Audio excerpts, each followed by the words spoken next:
일본에서 일본인 현지인들을 대상으로 목회하시는 선교사님이요. 한 번은 일본 땅에서 그 척박한 땅에서 예수 그리스도를 믿어 거듭날 뿐만 아니라 그 땅에서 목회자로 사역을 하시는 수십 명의 일본인 목회자분들을 모시고 한국에 와서 여러 날을 지내다 간 적이 있었는데요.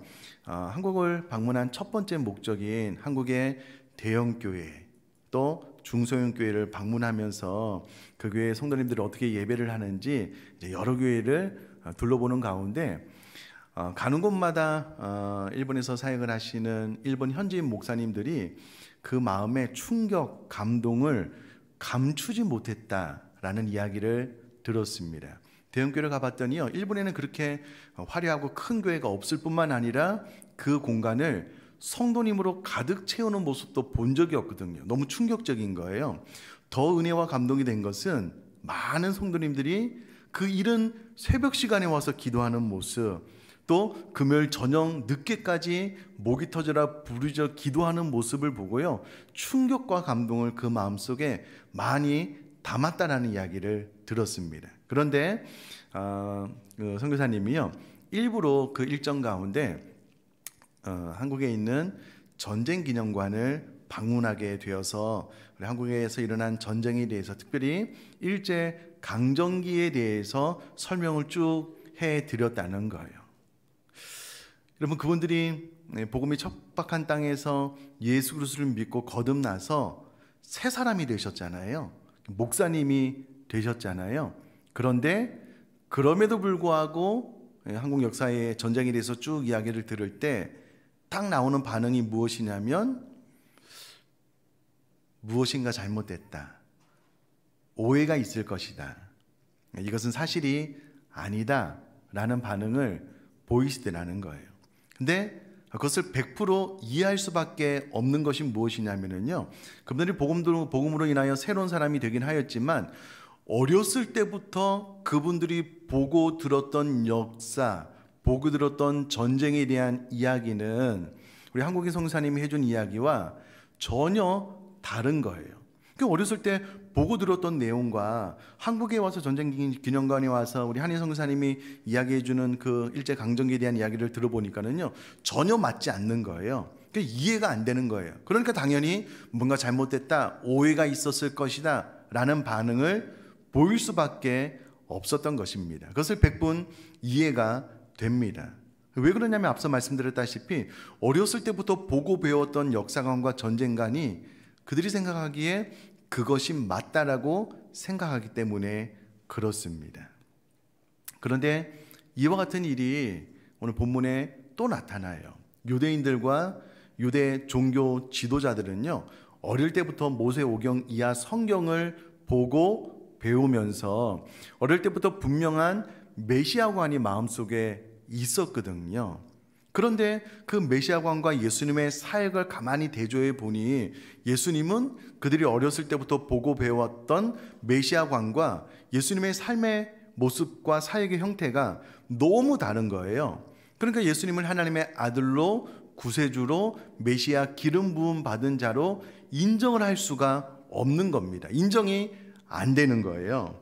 그래서 예수님께서 그들에게 예수님의 주되심과 그들의 제한된 메시아관에 대해서 교훈을 베풀어 주심으로써 그것을 수정해 주려고 하시는 오늘 본문의 교훈을 볼 수가 있습니다. 특별히 본문과 동일한 사건을 다루고 있는 마태복음과 마가복음까지 좀 간략하게 살펴보면서 일단은 그들이 가지고 있는 메시아관이 어떤 것인지 좀 살펴보도록 하겠고요.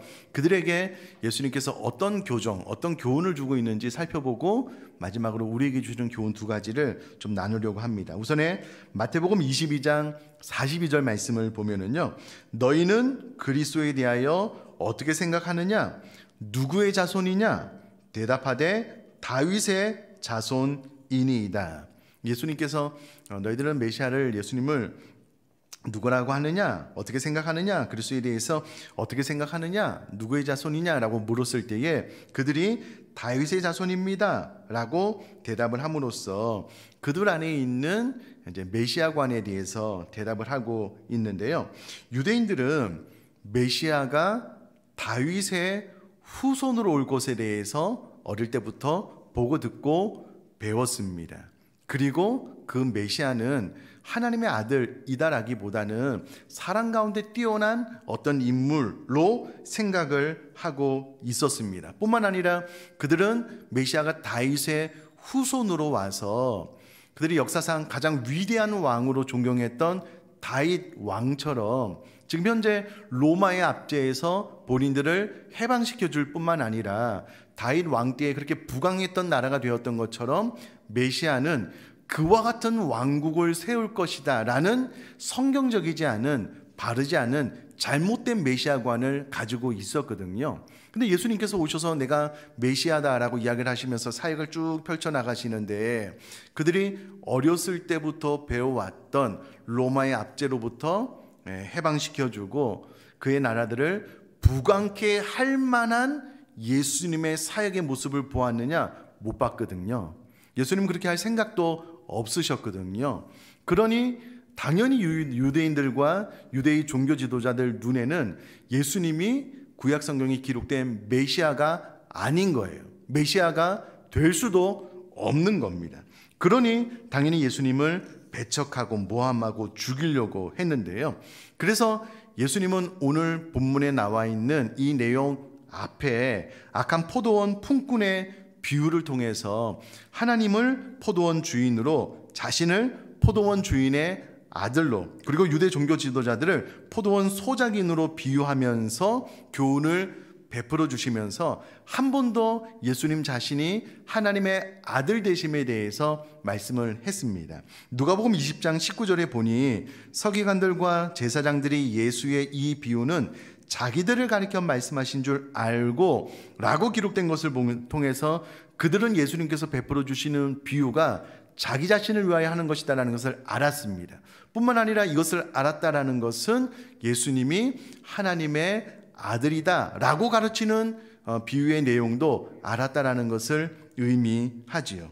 그런데 그들은 순수한 인간에 불과하다고 생각한 예수님이 스스로 하나님의 아들이다라고 말을 하니 이것은 신성모독이다라고 생각을 하면서 오히려 예수님을 죽이려고 했다라는 것을 성경을 통해서 알 수가 있습니다. 그래서 예수님께서 41절 이하에 다시금 예수님이 온 세상의 창조주 주인 되심과 또 하나님 보좌 우편에서 이후로 이 세상을 다스리고 통치하시는 공의의 예수님이심에 대해서 오늘 본문을 통해서 교훈을 베풀어 주고 계시는데요. 41절 말씀 제가 한번 읽어보겠습니다. 예수께서 그들에게 이르시되 사람들이 어찌하여 그리스도를 다윗의 자손이라 하느냐.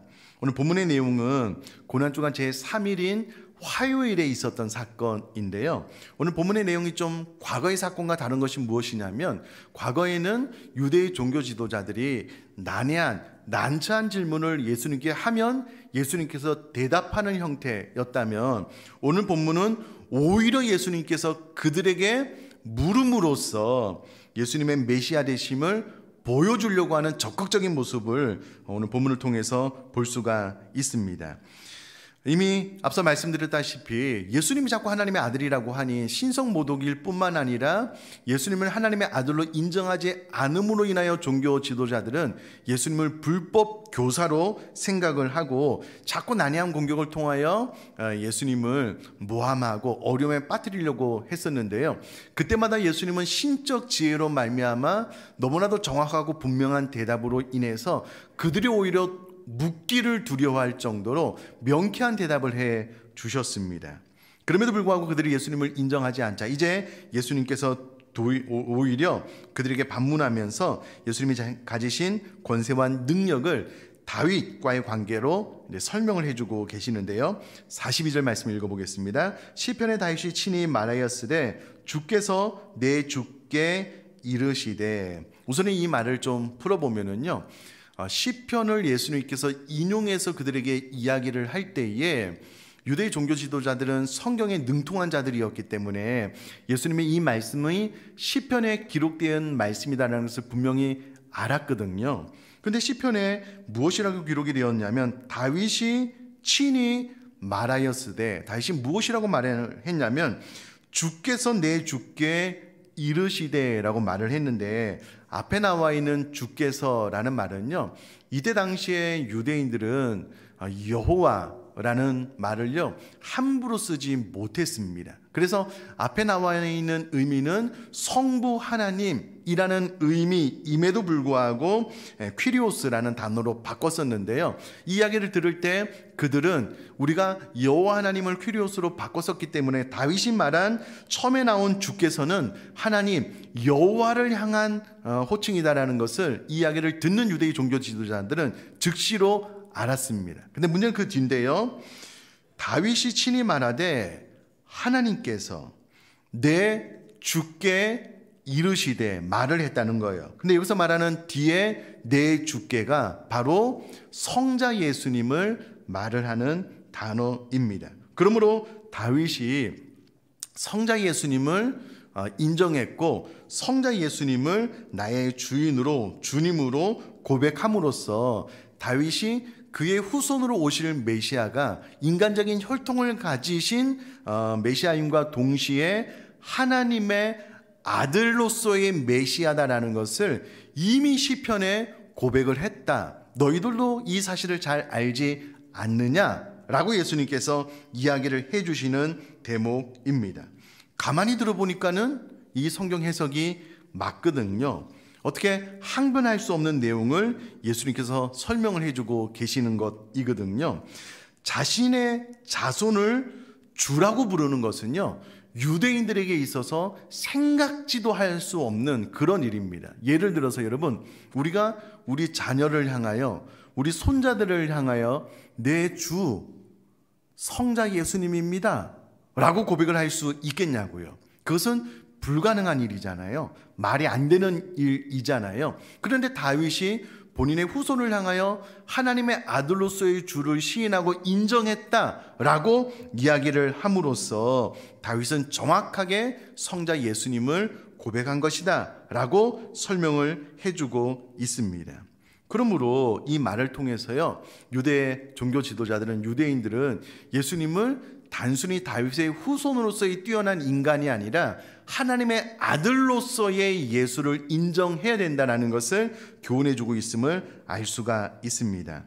그리스도가 육신으로는요 다윗의 혈통으로 나신 것이 맞습니다. 그러나 영으로는 하나님의 아들이심과 동시에 만민의 주가 되신다라는 것을 가르치고 있기 때문에 이것을 유대인들과 유대의 종교 지도자들이 인정할 필요가 있는데요, 이 부분에 대해서는 예수님께서 일찍이 가르쳐 주신 것들이 많이 있습니다. 마태복음 1장 1절에 보니까는요, 아브라함과 다윗의 자손 예수 그리스도의 계보라라는 말을 통해서 그는 아브라함과 다윗의 자손이었다라는 인간의 혈통의 계보 안에 있는 그리스도에 대해서 이야기를 하고 계시는데요, 뿐만 아니라 요한복음 8장 58절 말씀에 보니까는요, 예수께서 이르시되 진실로 진실로 너에게 이르노니 아브라함이 나기 전부터 내가 있느니라 하시니 라는 말씀을 통해서 아브라함이 나기 전부터 계셨던 창조주로서의 영원하신 메시아 되심을, 그리스도의 되심에 대해서 가르쳐주는 대목이고요, 요한복음 1장 1절에 보니까 태초에 말씀이 계시니라, 이 말씀이 하나님과 함께 계셨으니 이 말씀은 곧 하나님이시니라 라는 말씀을 통해서요, 태초로부터 말씀으로 성부 하나님과 함께 계시면서 창조 사역에 동참하신 예수님임을 가르쳐주고 있습니다. 이 모든 것들을 유대의 종교 지도자들이 잘 받아들였으면 좋겠는데 어찌되었건 이와 같은 사실을 예수님께서 잘 가르쳐주고 계시면서 43절에 또 이와 같은 교훈을 베풀어주고 계십니다. 제가 한번 읽어볼까요? 내가 내 원수를 내 발등상으로 삼을 때까지 내 우편에 앉았으라 하셨도다 하였느니라. 여기서 말하는 발등상은요, 은유적인 표현으로 복종시키다라는 의미가 있는데요, 이 말은 양국 간에, 양 나라 간에 전쟁이 이루어졌는데 한 나라가 이 전쟁에서 승리를 하게 되면은요, 패전한 나라의 왕의 목을 발로 밟는 것을 상징적으로 나타내는 말입니다. 그러니까 정복자들이 자신이 정복한 적들의 목을 밟는 관습을 나타내는 그런 말인데요. 앞에 내가 내 원수를 내 발등상으로 삼을 때까지, 여기서 말하는 원수는 사단을 의미하고요. 사단의 모든 권세와 싸워서 예수님께서 승리하셨는데, 이 승리는 이제 곧 예수님께서 십자가를 지고 3일 만에 부활하심으로써 사단의 모든 권세를 파하신 승리를 말함과 동시에 예수님께서 다시 오실 재림의 그날 완벽한 공의로 이 땅을 심판하실 승리의 주님에 대해서 이야기를 하고 계시는데, 그때가 언제냐면 내 우편에 앉았으리라. 그러니까 종말의 때까지 하나님의 보좌 우편에서 예수님께서 하나님과 더불어 같이 공의로 이 세상을 다스리고 통치할 것에 대한 다윗의 고백을 예수님께서 이야기를 하고 계심으로써 유대의 종교 지도자들에게 예수님께서 창조주, 우리들의 생명의 주인 되신과 동시에 영적 전쟁, 사단과의 전쟁에서 승리하시고 이제는 주님 다시 오시는 그날까지 하나님의 보좌 우편에 앉으셔서 하나님과 더불어 우리를 완벽하게 다스리고 통치하고 섭리하시는 중보자로서 사역을 감당하고 있는 것을 다윗이 고백했다. 너희들이 이것을 잘 알고 인정했으면 좋겠다라고 예수님께서 교훈을 베풀어 주고 계시는 내용입니다. 자, 그러면 마지막으로 44절까지 보면은요, 그런즉 다윗이 그리스도를 주라 칭하였으니 어찌 그의 자손이 되겠느냐 하시니라. 다윗이 그리스도를 주라 칭했으므로 인간의 혈통으로는 그의 후손이 맞지만, 그러나 다윗이 그리스도를 주라 칭하였으므로 그리스도가 어찌 그의 자손이 되겠느냐? 그것은 불가능하다. 하나님의 아들이시고 그 하나님의 아들이 지금 나다라고 예수님께서 교훈을 베풀어 주고 계시는 내용이거든요. 자, 그러면 우리가 들어야 될 교훈, 이 본문의 내용을 통해서 하나님께서 지금 나에게 하시는 말씀, 내가 들어야 될 교훈은 무엇이는가, 이것을 발견하고 우리가 이 교훈을 마음속에 새기는 것이 중요할 텐데요. 오늘 본문 내용이 참 짧잖아요. 4절 말씀으로 끝나잖아요. 그래서 저는 지난 한 주간 동안 이 말씀을 통해서 하나님, 제 마음속에 정확한 교훈이 들어왔으면 좋겠고 그 교훈을 우리 사랑하는 성도님들과 좀 잘 나눴으면 좋겠습니다라고 일주일 내내 기도했거든요. 그때 이 본문의 내용을 통해서 제 마음속에 두 가지 교훈을 받게 되었는데, 그래서 하나님께서 우리에게 주시는 교훈 두 가지를 나누려고 하는데요. 첫 번째 교훈은 예수님의 주인 되심을 온전히 인정하라는 것입니다. 한 번 더요. 첫 번째 우리에게 주시는 교훈은 예수님의 주인 되심을 온전히 인정하라는 것입니다. 자, 저를 한번 봐 주시면은요, 다윗은 예수님의 주 되심을 시편에 정확하게 고백을 했는데, 다윗은 자신의 생명의 주인이 바로 하나님의 아들이신 예수님입니다 라고 고백을 했는데요, 유대 종교 지도자들은 자신의 생명의 주인이 예수님입니다 라고 고백하기는커녕 그 예수님을 죽이려고 했습니다. 자신의 생명의 주인은 나이다라는 것을 보여주는 행동이었는데요. 자, 문제는 그렇다면 나는 어떠냐는 거예요. 나는 신앙생활을 해오는 동안에 정말 생명의 주인이, 나의 생명의 주인이 주님이십니다 라고 온전히 고백하는 신앙생활을 하고 있느냐라는 부분입니다. 지난주 생명의 삶 월요일 말씀을 묵상하면서 참 은혜가 많이 되었는데요. 우리 모두가 다 말씀을 묵상해서 이 사건을 잘 아실 텐데, 예수님께서요, 예루살렘 성에 입성하시기 전에 제자들에게 한 번도 타보지 못한 어린 나귀 새끼를 데리고 와라 라고 이야기를 하시면서 예수님께서 그때 누가 묻거든 너희들이 주가 쓰시겠다 하라, 이렇게 대답할 것에 대해서 말씀을 하셔요. 그래서 제자들이 예수님께서 말씀하신 대로 순종하면서 가서 나귀 새끼를 풀어서 오려고 하는데요, 그 나귀 새끼의 주인들이, 이게 황당한 일이잖아요. 알지도 못한 사람들이 와서 자신의 소유인 나귀 새끼를 풀어가려고 하니, 야 뭐냐? 왜 그러냐? 당연히 물었겠지요. 그때 제자들이 예수님께서 가르쳐주신 대로 딱 한마디 했습니다. 주가 쓰시겠다 하라. 그랬더니요, 이 나귀 새끼의 주인들이 아무런 대꾸도 안 하고 그 나귀 새끼를 그냥 보내요. 근데 성경에 이 주인들의 이름도 나오지 않았어요. 그냥 무명의 그리스도인들이에요. 여러분, 나귀새끼가 나름대로 중요한 재산 목록 가운데 하나였을 거잖아요. 근데 단 한마디, 주가 쓰시겠다 하라, 그냥 내어주는 겁니다. 내어주는 거예요.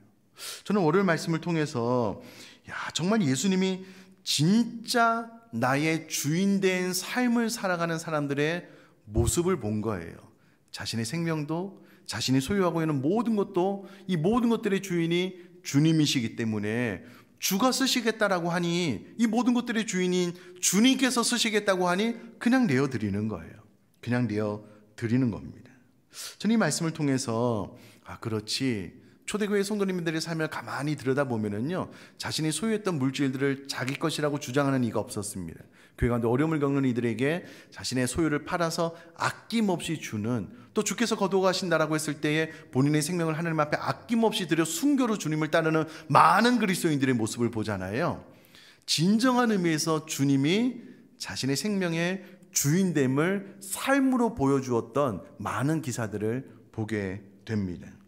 자, 그러면 오늘날 주님을 나의 생명의 주인으로 따르는 나는 어떤지, 우선 제가 한번 질문 한번 드려볼까요? 사랑하는 성도님들, 여러분들이 생명의 주인이 주님이심을, 하나님이심을 고백하십니까? 진짜 인정하셔요? 아멘이셔요? 여러분 마스크를 쓰고 있지만 제가 다 알아요. 진짜 아멘이셔요? 한번 생각을 해볼까요? 내 생명의 주인이 정말 하나님이심을 내가 인정한다면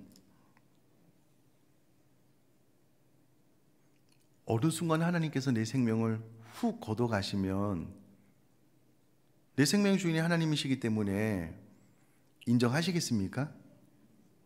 내 사랑하는 자녀, 창창한 미래를 남겨놓고 있는데 생명의 주인 하나님, 토기장이신 하나님께서 내 자녀의 생명을 오늘 후 가져가셨어요. 여러분, 인정하실 수 있으실까요? 내가 열심히 재물을 모았는데 생각지도 않게 내 모든 재물을 하나님께서 훅 다 가지고 가셨어요. 그럼 여러분, 주신 자가 여호와시니 취하신 자도 여호와가 맞습니다. 그렇게 인정이 되실까요? 어떠실까요? 그럼 혹시 그러지는 않으셔요? 내가 죽는 날은 내가 정해야 되는 거예요. 내 자녀들이 죽는 날도 내가 정해야 되는 거예요. 내가 생각하기에 오랫동안 장수하고 그 인생의 마지막을 편안하게 잘 지내다가 주님 만나는 거 내 계획 안에 있는데 이 계획에서 조금만 벗어나도 인정이 안 돼요. 왜요? 내 생명의 주인이 나이기 때문에. 내 생명은 내 마음대로 해야 되는 거예요. 내 계획대로 진행이 돼야 되는 거예요. 내 물질도 마찬가지입니다. 내가 열심히 일해서 돈을 벌었는데 어느 날 훅 어떤 사고를 통해서 빠져나가면 인정이 안 돼요. 왜요? 그 모든 것이 내 것이기 때문에. 주가 쓰시겠다라고 했을 때에 내 생명도, 내가 관리하고 있는 물질도, 내가 사랑하는 우리 모든 가족들도요, 내가 꽉 움켜쥐고 하나님이라고 할지라도 마음대로 쓸 수가 없어요. 사용이 안 돼요. 내가 내어드리지 않아요. 그럼 여러분, 우리 입술로는 내 생명의 주인이 하나님이십니다, 내 가족, 내가 소유하고 있는 모든 물질의 주인이 하나님이십니다라고 입술로는 고백하지만 실제로는 여전히 내가 내 삶의 주인인 거예요. 내 생명도, 내 가족들의 생명도, 내가 소유하고 있는, 관리하고 있는 이 빛과도 같은 짧은 시간에 하나님께서 나에게 맡겨주신 이 물질도 다 내가 주인인 거예요. 주께서 쓰시겠다 할 때에 그냥 내어드릴 수가 없는 거예요. 그냥 내 스케줄에 맞을 때만 인정하고 좀 내어드리고요, 내 스케줄에 맞지 않으면 다 인정이 안 되는 거예요. 만약에 여러분 혹시라도 그렇다면 입술로는 내 생명의 주인이 주님입니다라고 고백을 하지만 실제로 내 생명의 주인은 난 거예요. 내 가족도 물질도 다 마찬가지입니다. 안타깝게 이와 같은 교훈을 받고 유대의 종교 지도자들이 변했는가? 변하지 않았잖아요. 이 말씀 끝에 저 여러분들의 삶에 정말 내 생명의 주인이, 내가 소유하고 관리하고 있는 이 모든 것들의 생명의 주인이 주님입니다라고 고백하신다면, 주께서 쓰시겠다라고 했을 때에 내 생명도, 달란트도, 물질도, 그 모든 것들도 아낌없이 주님 앞에 다 내어드리고, 무엇보다도 그것을 있는 모습 그대로 인정할 수 있는 저와 여러분 될 수 있기를 주님의 이름으로 축복합니다. 두 번째 교훈이 있더라고요. 저는 제 마음속에 두 번째 교훈은 이것입니다. 주님의 절대 주권으로 완벽하게 다스리고 계심을 신뢰하라는 것입니다. 한 번 더요. 주님의 절대 주권으로 완벽하게 다스리고 계심을 신뢰하라라는 교훈이었습니다. 왜냐하면 주님께서는요, 원수와의 전쟁 가운데 승리하고 그의 목을 밟아 저 영원한 천국을 준비해 놓으셨을 뿐만 아니라 지금 하나님의 보좌 우편에서 중보하시면서요, 하나님과 더불어 공의로 이 땅을 다스리고 통치하고 있거든요. 그것을 인정하라는 거예요. 그것을 신뢰하라는 거예요. 그런 교훈이거든요. 주님께서 하나님과 더불어 말씀으로 성령님과 더불어 온 세상을 6일 동안 창조하시고 7일째 안식하시면서요, 보시기 좋았다, 사람을 창조하고 보시기 심히 좋았다라고 말씀하시고 나서 지금 6천년의 시간이 흐르는 지금까지 이 세상을 하나님의 섭리로 너무나도 아름답고 완벽하고 조화롭게 우리를 이끌어가고 계시잖아요. 그렇다면 내 삶 가운데 일어나는 모든 일들은 하나님의 섭리 가운데 나에게 가장 좋은 일이 일어나고 있는 것입니다라고 인정하는 것, 그렇게 되는 삶을 살아라라는 교훈이거든요. 근데 여러분, 이 부분도 가만히 생각을 해보면 그렇지 않을 때가 많아요. 여러분, 내가 지지하는 대통령이 당선됐어요. 와, 하나님 정말 감사하다고. 내가 지지하지 않는 후보가 대통령이 당선됐어요. 너무 불편한 거예요. 하나님 왜 내 기도는 들어주시지 않느냐고. 그것뿐만이 아닙니다. 내가 마음의 손을 가지고 간절히 기도하는데요, 그 기도가 응답되어서 네 하나님의 섭리에 감사합니다. 내가 하나님 앞에 열심히 기도했는데 뜻밖의 사건만 자꾸 발생하는 거예요. 하나님의 섭리가 마음에 들지 않는 거예요. 하나님의 다스림과 통치가 뭔가 이거는 좀 불완전하다, 이것은 불합리하다 라고 자꾸 생각을 하는 거예요. 좀 가만히 생각을 해보면, 그럼 내가 아플 때를 마찬가지예요. 내가 정해야 돼요. 코로나? 나 걸리면 안 돼요. 혹은 우리 자녀들 광야로 내몰림을 당하면 안 돼요. 위기의 순간 만나면 안 돼요. 그 모든 것들을 내가 다 다스리고 통치해야 되는 거예요. 그러면 진짜 하나님의 다스림과 통치가 선하고 완벽합니다라는 것을 인정하느냐? 그렇지 않은 거예요. 자꾸 불편한 일이 발생을 해요. 자꾸 마음에 들지 않는 일이 발생해요. 그러면 하나님의 다스림과 섭리를 신뢰하지 못하는 거예요. 불편하거든요. 마음에 들지 않거든요. 그러나 오늘 본문을 통해서 주님께서 우리에게 하시는 말씀은 주님의 절대 주권으로 완벽하게 다스리고 계심을 신뢰하라라는 거예요. 그것을 인정하라라는 거예요. 요백에 어느 날 큰 환난과 시련이 왔을 때, 요셉에게 큰 환난과 시련이 왔을 때 다 힘들고 어려운 시간을 지냈잖아요. 근데 그 결말을 우리가 다 아는 것처럼 요셉도 하나님께서 그에게 주신 꿈을 이루었고, 욥도 결국은 귀로만 듣던 하나님을 눈으로 보잖아요.